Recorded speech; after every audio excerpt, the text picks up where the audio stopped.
I love imagination and creativity. I mean, anything that's been designed or made, somebody has imagined. So it's a critical thing, but it's a wonderful gift, I think. I think of it as part of what it means to be made in the image of God. There's something unique to humans about that ability to imagine. It's wonderful. When Philip Mount Stephen was at CMS, when he left, he was interviewed, and one of the things he said in that interview that stayed with me ever since was that the biggest challenge facing the church is a lack of imagination. So yeah, and I've pondered that since, and I think one of the reasons is the church can be quite defended in a couple of ways. One is we think there's a right way to do church, so we can be defended about that. Another is that we can be quite defended around the right way to think about theology. So that doesn't help creativity and imagination, because if you want to be creative, you need to be able to play with things, imagine things. So yeah, I think we've got to get past those defenses, I guess.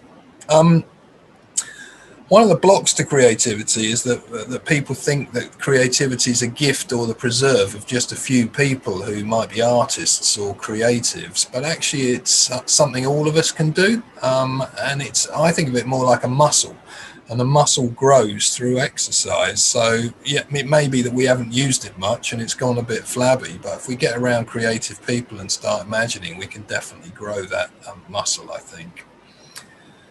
In terms of mission and the mission of the church, the way that imagination works, I think, is simply making connections between the gospel story and the tradition of the church, the theology and so on, and the people and place where we are.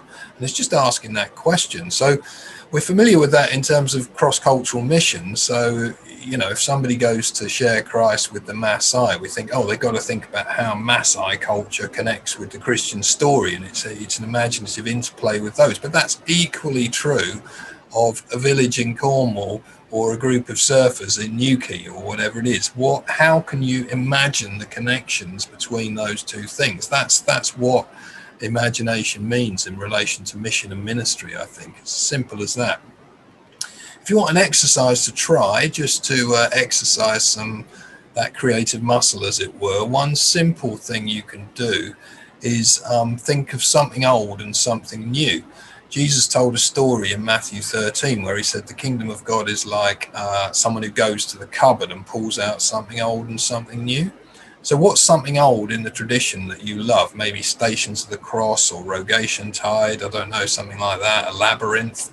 And what's something new, and play with combining the two. So how does Stations of the Cross fit with surf culture or whatever it is? Yeah, so there's an exercise you could try.